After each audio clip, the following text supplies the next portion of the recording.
Welcome to Visions of Victory, our weekly broadcast of Bethlehem Baptist Church in Springhouse, Pennsylvania. Thank you for joining us, where we remember the words of the psalmist David. Oh, taste and see that the Lord is good. So sit back and relax, because the next voice you'll hear is that of our pastor, Charles W. Quann. I would ask this morning you would turn in your Bible to the book of Numbers, chapter 13, verse 30. The New Living Translation reads in this manner: But Caleb tried to quiet the people as they stood before Moses. Let us go at once to take the land, he said. We can certainly conquer it. I want to share with you this morning from the subject, trusting God. As you take your seat, will you simply say with me, trusting God.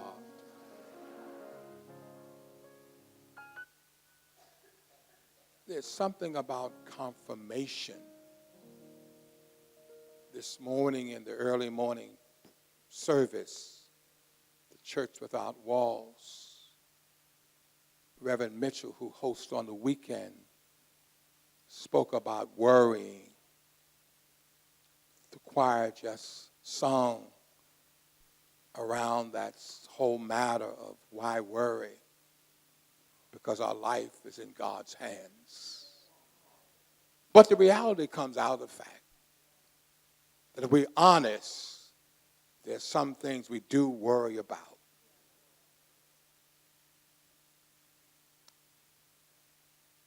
I'd ask you to be real this morning. Some may be worrying about their finances. Some worrying about a family member. Some worrying about some illness that has come upon you. Some worrying about your children. We do worry. Someone has said, if you're going to pray, why worry? If you're going to worry, why pray? That sounds good. It's amazing because this may come as a surprise to you. But there's some things I don't necessarily worry about for myself.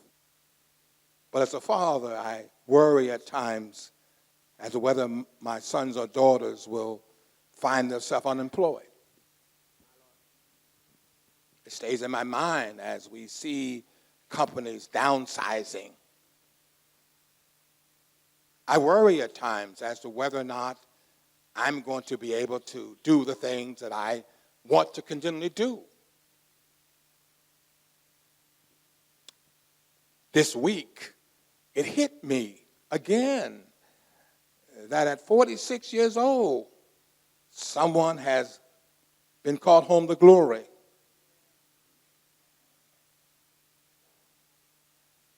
That's a reality.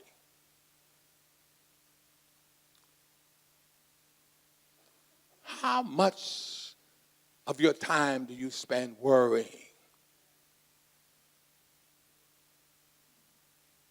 How much do you spend of your time trusting God? Are you really all in? Are you really all in to trusting God? I mean, all in. Or are there some things that you still leave outside of God?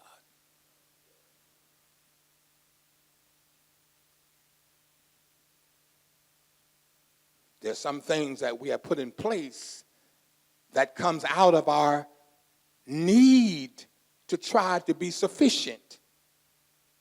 And we should have medical insurance.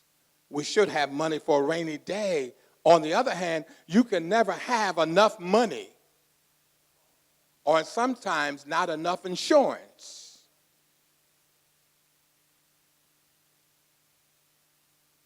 How much of God do you really trust?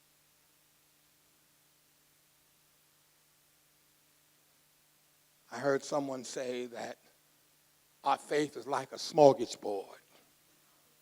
We pick and choose what we want. But God requires all of us to trust him completely. It's not a smorgasbord faith. You've heard me say on many times, there ought to be a frame of reference that you have. The older you get, the more secure you ought to be in God. And age is not necessarily based upon how many years you've lived, but rather how much you have walked in your faith. So when I speak about age, I'm not talking about how old you are chronologically. I'm talking about how many years you walk with God. There ought to be some things now that you have put aside, trusting God completely.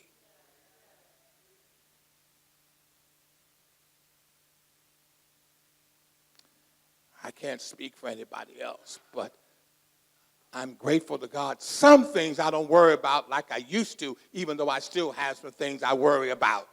Anybody here this morning able to say that honestly? Honestly.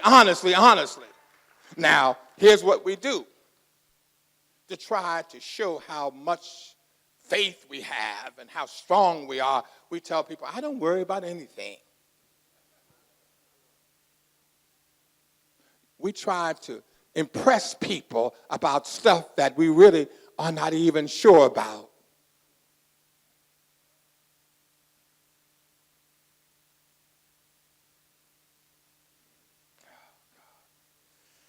Today's message centers around this whole matter of trusting God, and the way we trust him may be different because all of us will have our share of moments when we will need to trust God, maybe not the same way, but ultimately we still need God. It might not be for employment. It may not be for health, but at some point in your life, you're going to need to really trust God completely. Do I have a witness? Do I have a witness? At some point, you have to say, Lord, here am I, take everything I have.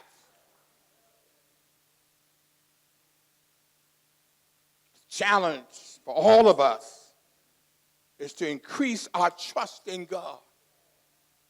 Moses, the servant of the Lord, is leading God's people, carrying him on a journey to a land which they would be able to find comfort in. God, who chose Moses, had assured him that he would provide for him. He told him that he would be with him and would help him. The word says, God told Moses, choose 12 men from the 12 tribes of Israel and have them go and investigate the land. In other words, go out and check out the land. Moses commanded the people to observe the people, all the conditions of the land. Go and take a look at, see what the Lord has done. The people were afraid. They felt they could not conquer the land based upon a minority report. They said, it's a good land, but there are people there who are big like giants. Fear will stop you and paralyze you. You can't trust God with fear in your heart. Some of us are locked into a stationary point in our lives because we're fearful of moving out to where God has told us to move. We're locked in and don't even know it.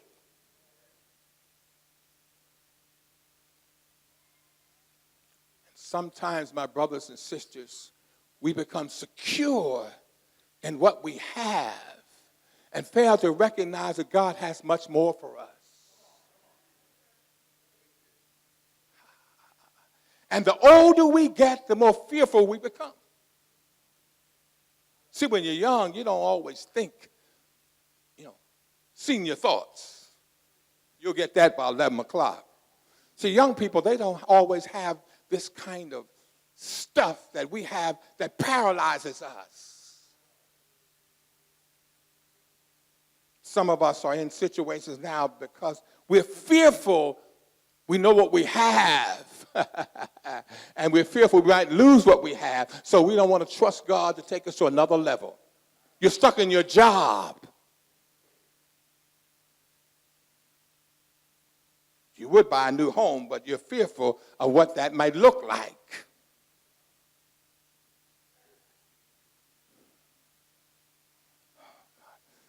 The church cannot afford to be complacent.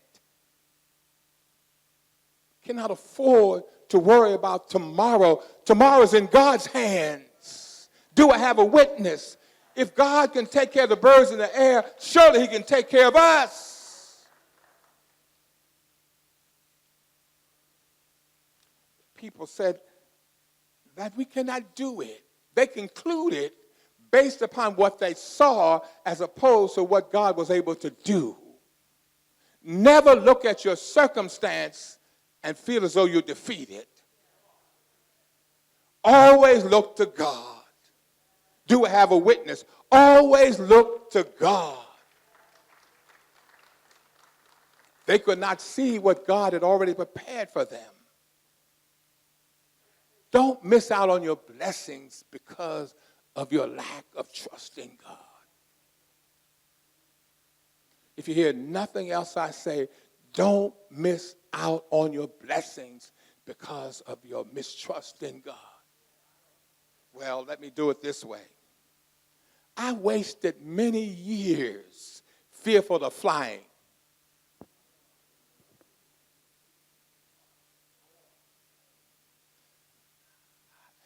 And here's Jaden, 9 years old. He's done more flying than I've done in my entire life.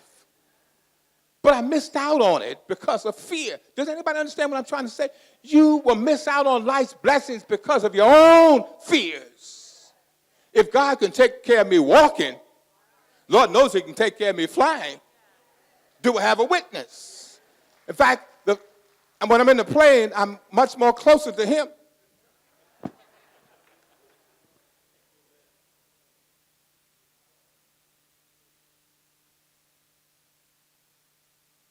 I cannot help but think of where God brought us from as we celebrate 9 years here. And there were those who said we couldn't do it because of fear. Said we couldn't buy the house because of fear. Couldn't have women because of fear. Could not have a home in the gutter because of fear. Could not feed the homeless because of fear. So many things we have denied the power of God to work out in our own personal lives. You can't be angry at God because you're where you are. It may be because of you. Come on, somebody talk to me. God's giving you an opportunity. Don't be angry. Don't be jealous. Don't be a hater because somebody else is moving. They're moving, trusting God. You're moving in fear. Why are you mad at somebody else because God is blessing them and you have the same opportunity and yet you are sitting down fearful of moving out?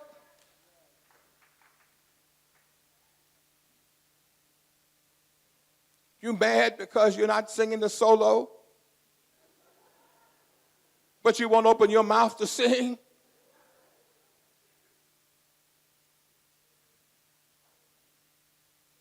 Try God. Anyone who lives in a life of normalcy is missing out on life. You ought to be adventurous every day you get up. What does God have in store for me today? How is God going to bless me today? I want to take advantage of everything God has for me. I've already made some plans for 2016. Going to the Congo, going to Kenya, going to the Democratic Convention. What are you going to do for the rest of this year? Have some plans in place that you want God to take you to another level. Don't be stationary where you are, but increase your faith and trust in God. Move out.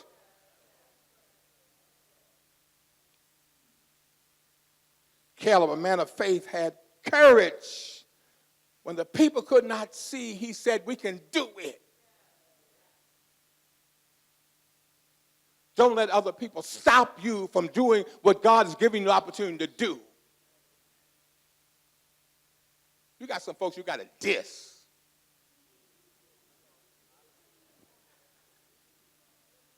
Delete them from your cell phone. Delete them from your life. Get rid of negative folk. They have no place in your trusting God.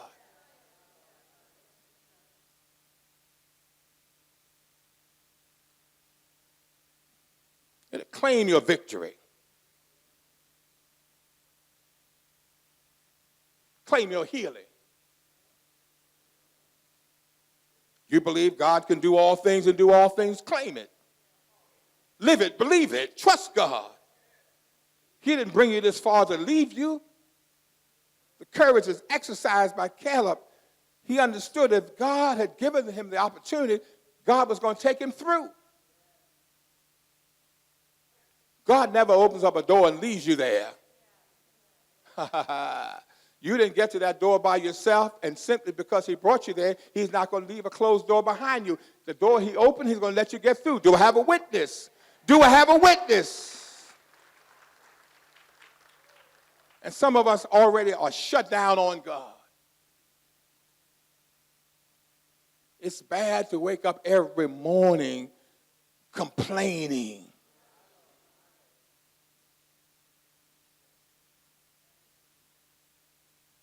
When I see folk who always complain, I want to get them out of my life.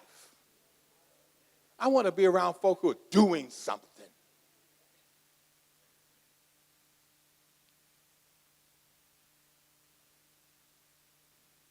God has no place in your life other than to bless you.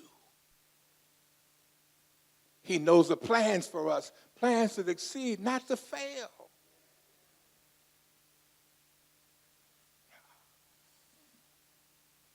You have to have determination, courage, fortitude, tenacity. Words that you need to take you to where God wants you to be. You can't be a quitter.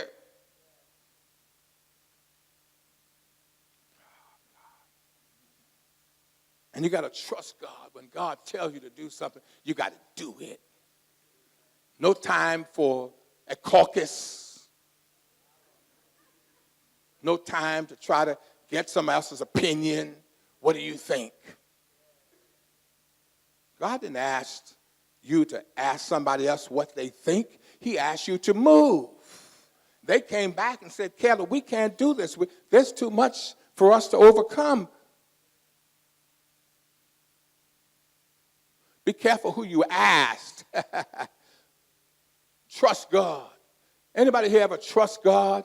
Anybody ever see God work in taking you out of some things that you thought were impossible? Anybody here watch God do some things in your life that you knew were almost impossible, and yet God blessed you? Do I have a witness this morning? Do I have a witness this morning?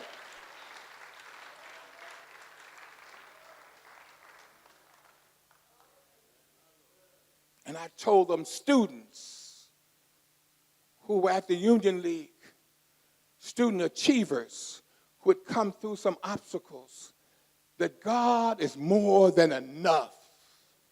So we can't tell our children about where they are and what they can't do and what they won't do. You got to let them know that with God, all things are possible. It's not where you start, it's where you finish. Whether they have a D in their grade or whether they have an A, God can take it and turn it around. Do I have a witness?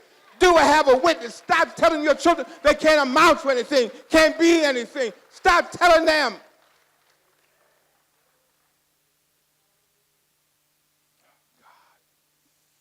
I want you to take a moment and look at your life and see what God has done when others said it could not be done. Anybody over here realize that God has done some things in your life because you trusted him enough to believe in him? Anybody in this section right here who trusted God when obstacles were down and things were bleak, and yet God brought you out? I need about 2 or 3 people in this section right here who watched God do some things when others said it could not be done. You were worrying and you put your trust in God and God worked it out. I need about 4 or 5 people in this section right here who watched God turn worry into happy blessings. I need about 4 or 5 people over here who watched God turn what was impossible to something impossible. I need about 4 or 5 people in this section who watched God turn midnight into day. I need about 4 or 5 people over here who watched God heal, who watched God deliver. I need a 4 or 5 folk back there. When you found out you couldn't do anything, you put your trust in God, and God opened up a door and made a way. I need a witness in the house. Anybody here able to say, well, wasn't that for the Lord? I don't know where I would be. I don't know where I would be. In all thy ways acknowledge him, and he shall direct your path. I've never seen the righteous forsaken or the seed go begging for bread. And then when you trust God, he makes a way out of no way. Give him praise. Give him thanks. Acknowledge what he has done. Don't take any credit for yourself. There's no such thing as self-made people.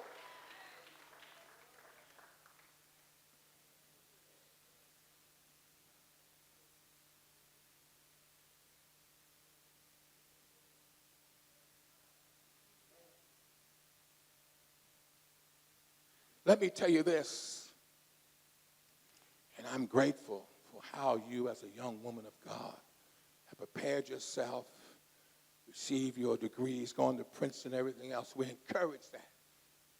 But I want to make sure I'm clear about this. I know where the Lord brought me from, and I know how good God is. I don't have all those credentials, but I do have a God. I am with God on your side. There's nothing he cannot bring you through. Do I have a witness this morning? Get all the education you can, get all the knowledge you can, but most of all, get all of God. Don't leave God behind. Do I have a witness?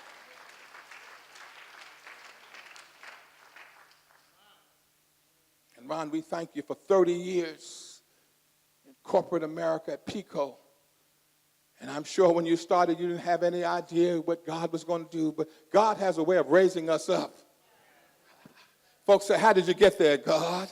How you doing what you're doing, God? Anybody here know it was not for the grace of God? I need a witness in the house. Anybody here? I know it was nothing but the Lord. Nothing but the Lord. Nothing but the Lord. Nothing but the Lord. Nothing but the Lord. Nothing but the Lord.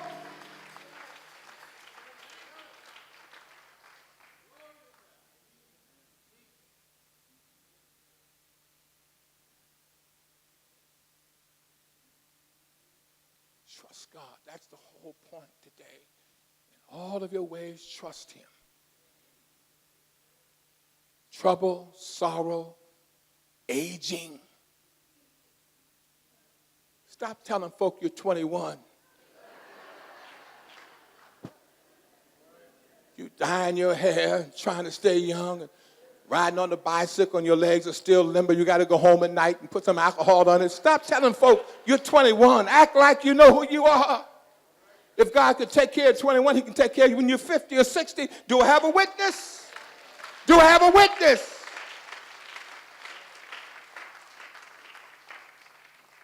I'm not trying to tell anybody I'm 21. I'm 74. Still can walk. Still can run. God's kept me. Anybody know God keeps you in perfect peace? Anybody here know that God will keep you? You don't have to age. And I've lived long enough to know that others who were 21 have gone home to glory, and 40 and 50.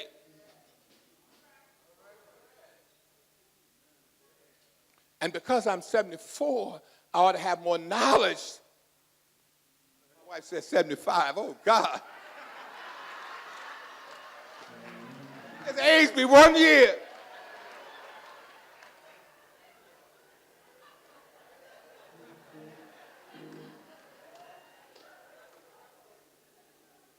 I wish I could calculate the years I've been walking with God. I wish I could calculate the years I've been walking with God. And I wish I could say in those 75 years, all of them were with God. They were not.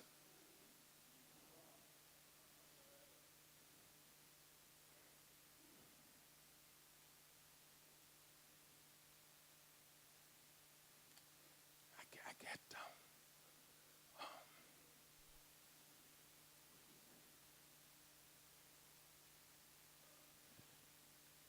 again, the reason why it was so hard for me to watch Biden with his sons, because I remember what the Lord has done. But you know what, church? My trust was in him. I don't look back. And I'm grateful for that experience because I recognize that my dependence has become more on God than on me. And Paula, your trust in God is at its highest point now than ever before. Because you can't trust God when everything is going well completely. You sometimes got to be in a low place. See, some of us are here this morning and you just got it all going on. You got it all going on, child. You got money in the bank. You got a number of credit cards. You can't even count them. You got friends. You got a vacation already placed. You got a summer home. You got it all going on. But wait until that time comes, as it will, when friends are few and money is funny and health is on a decline. You're going to need to put your trust in God. Do I have a witness? Do I have a witness? Do I have a witness? But don't wait until then. Don't wait until then. Trust him now with your life. Trust him as you carry that child. Trust him as you see your child go off to college. Trust him as your daughter gets married. Trust him with your whole life. Trust him as your hair starts to turn gray. Trust him as you move into a new home. Trust him when the doctor says there's something going on in your body. Trust him. Anybody know that God is able? Anybody here know that God is able? Anybody here saying, I know God is able? And I'm persuaded to wait on him. Anybody here this morning? Anybody here this morning? I will trust in God till I die. Come on, choir. I will trust in the Lord until I die. Come on, everybody. I'm going to trust him. We hope you've been inspired and encouraged by today's message. You're invited to visit us at Bethlehem Baptist, a warm multicultural church with 2 Sunday services, 9 o'clock and 11:15 a.m. We're located in Springhouse, Pennsylvania, at Penland Pike and Dager Road, only 15 minutes from Philadelphia. We hope to see you soon.